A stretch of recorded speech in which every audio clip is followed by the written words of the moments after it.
Hello，我係723啊，今期嚟講一講養寵物嘅啲趣事啦。相信大家咧多多少少都有養過寵物嘅，咁唔知你哋咧有冇一啲有趣嘅經歷呢？咁我自己啦認真諗一諗之後咧，發現都有幾多下喎，所以咧就拍片同大家分享下啦。好，咁啊，首先呢，就講到我好細個嗰陣啦，咁屋企附近嗰個公園呢，就未有圍欄嘅。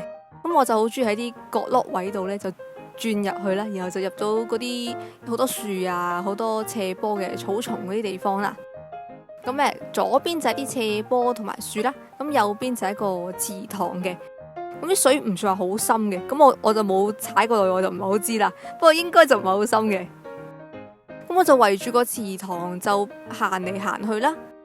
咁我好中意拎住啲飼料啊，就喺水邊度餵魚啦。咁有一次我拎咗個膠杯咧，就想捉幾條魚仔，咁啊撈啊，就結果撈咗一堆咧，嗰啲身係透透地明嘅蝦米咁樣啦。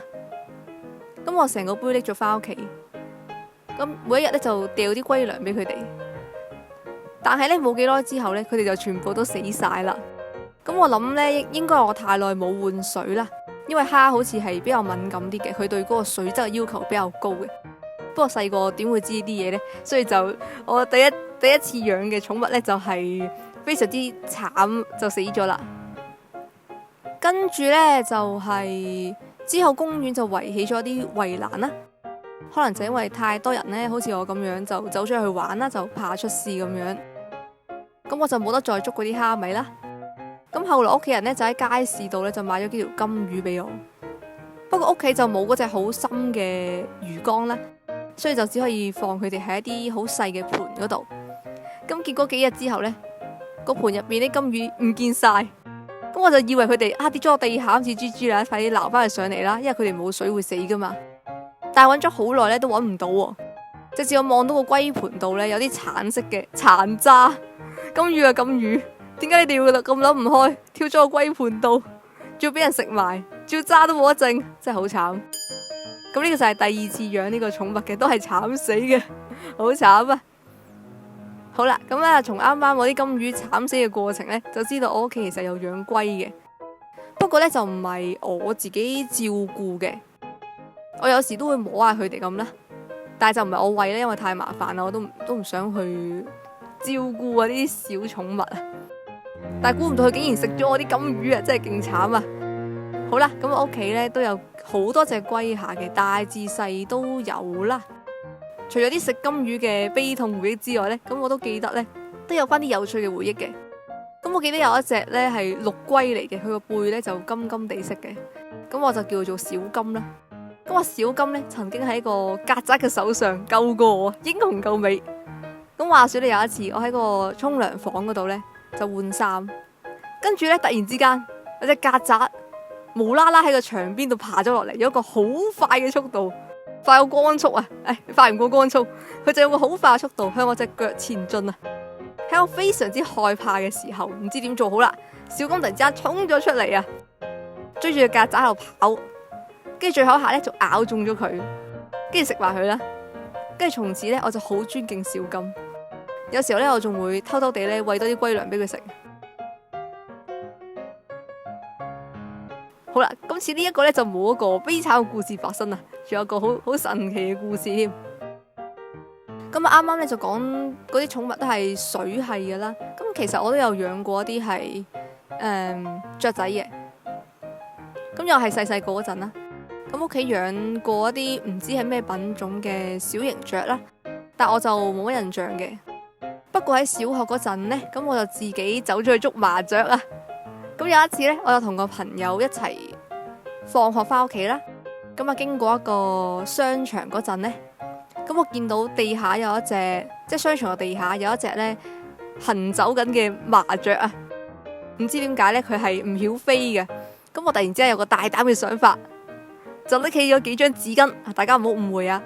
咁我就衝咗上去呢，用幾張紙巾包圍大發，咁啊包住嗰隻麻雀。跟住一開始咧，佢好掙扎嘅，一跳嚟跳去，跳嚟跳去。但係過咗陣之後咧，佢就冇喐啦。跟住我朋友問我咧，係咪有啲翻屋企養？咁我諗咗一諗，屋企好似有個空嘅，有幾個啦空嘅雀籠喎。咁啊帶咗佢翻屋企，順理成章啊！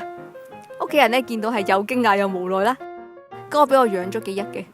咁之後同我講呢，呢個麻雀係好好自由啊，又好倔強嘅，佢唔中意俾人養啦。咁寧願餓死呢，都係會唔食人俾佢嘅飼料嘅。